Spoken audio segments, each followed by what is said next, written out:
बहुत पुरानी बात है। एक जंगल में एक गुरुकुल था जिसमें बहुत सारे बच्चे पढ़ने आते थे।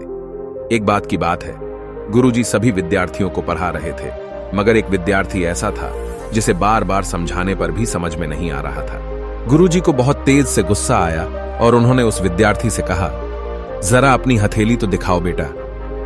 विद्यार्थी ने हथेली गुरुजी के आगे कर दी। हथेली देखकर गुरुजी बोले, बेटा तुम घर चले जाओ, आश्रम में रहकर अपना समय व्यर्थ मत करो, तुम्हारे भाग्य में विद्या नहीं है। शिष्य ने पूछा, क्यों गुरुजी?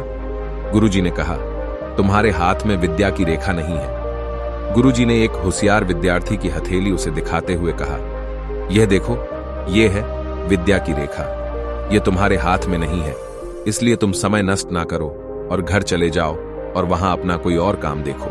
यह सुनने के बाद उस विद्यार्थी ने अपने जेब से एक चाकू निकाला, जिसका प्रयोग वह रोज सुबह अपनी दातुन काटने के लिए करता था।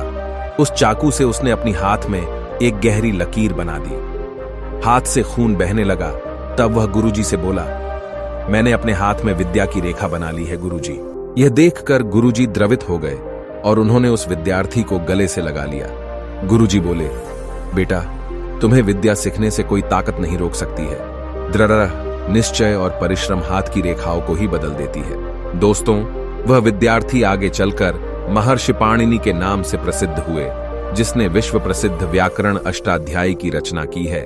इतनी सदियां बीत जाने के बाद भी आज 2700 वर्षों बाद भी विश्व की किसी भी भाषा में ऐसा उत्कृष्ट और पूर्ण व्याख्या का ग्रंथ अब तक नहीं बना। तो दोस्तों, इस कहानी की शिक्षा यह है कि लोग चाहे जो भी बोले, हम हर एक को गलत साबित करते हुए अपनी लागन और कठिन परिश्रम के दम पर जो चाहे वो सब कुछ हासिल कर सकते हैं।